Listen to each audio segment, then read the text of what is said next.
Peter, we're here now on Thursday, two new players in the door. You're pleased to welcome Jordan McGee and Conrad Ballatoni to the club? Yeah, I'm delighted actually because a bit of experience in Conrad, although he's only 27 or so. And Jordan McGee's a player I've admired for a couple of years now. He played when Hearts won the league quite easily 3 years ago, every single week in that team. I was impressed with him then. And the fact that he went down to Middlesbrough and it never really worked out for him on loan. But he's back at Hearts and it wasn't happening with regards to that. So when I heard he was available, I moved quickly, delighted to have him in. So Conrad will be great because he talks, he's always communicating. He has a go at people if they're not doing their job properly. So it puts pressure on other players to perform because, as you see over the last few weeks, we've not performed as well as we should be and as well as we can. So it always adds a new dimension to a dressing room because hopefully it gives them a kick up the backside that they have to do better. For you this Saturday, it's a break away from the league. Do you see that as a positive or a negative in many ways? Well, after last Saturday I was wanting a league game right away, but in hindsight, when you look back and you look forward to playing Sligo, it takes maybe a wee bit of pressure off the players because the pressure because we haven't won. I can see some players who look as if they're short of a bit of confidence, and it's up to us in the backroom staff to make sure that we get that confidence back in. And going to Sligo will be a very, very difficult game every time we go to Ireland, which we've been a couple of times recently over the last few years. The pre-season friendlies are always very difficult. They're in mid-season as well, so we know that they'll be fit. The good thing for me, it looks a good playing surface. We've got footage of Sligo.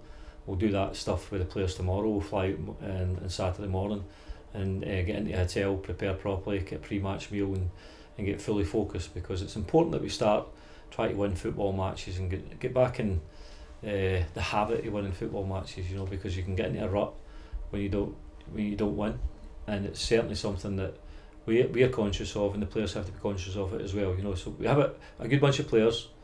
For some reason or another, over the last 3 or 4 games, their confidence has went down since a great Betfred Cup, since the second half against St Mirren. But we have to build them up. It's what we've got. We have to work hard with them. We've worked very hard in the training ground. But talk is cheap. You have to make sure that when you go out in that pitch, you don't lose early goals. You don't lose goals with crosses. We don't have to chase games, because every one of the games that we have that we've played since the St Mirren game, we've lost the first goal. Let's get us the first goal and see if other teams have to chase it, and we've got the ability to open them up. That trip away will be a good chance for the two new guys to kind of bed themselves into the group, and a night away, a bit of team bonding always helps. Without doubt.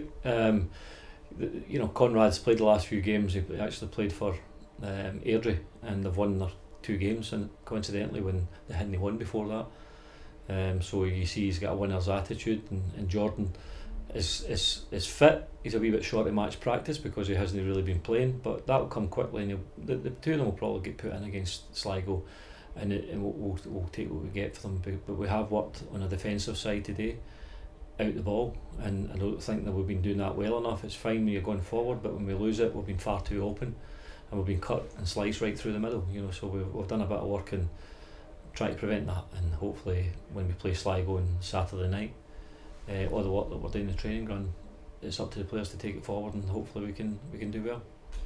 It's no secret that we've had been unfortunate with injuries over the past few weeks. Do you get any update on the progression of the guys? No, it's not getting any better, because when you look at Joe McKee's injured, probably out for Saturday. Mark Kerr's still injured, although he's coming on and progressing. Miles Hippolyte's still out. There's Lewis Kidd still out. Liam Henderson's still out. Craig Sibbald and Lee Miller can't join us. When you look at that squad of players who are sitting on the sidelines for one reason or another, it's a big loss to a team, and we were, I think, lacking a wee bit of depth. The 2 players that were brought in today gives us a wee bit more depth, and it gives other people hopefully playing for their places, because there's nothing worse when you have players who know that no matter how they play, could be in the team the next week because we don't have enough strength and depth. Hopefully that's the way it goes. Peter, all the very best for Saturday, and we'll catch up again next week. Okay.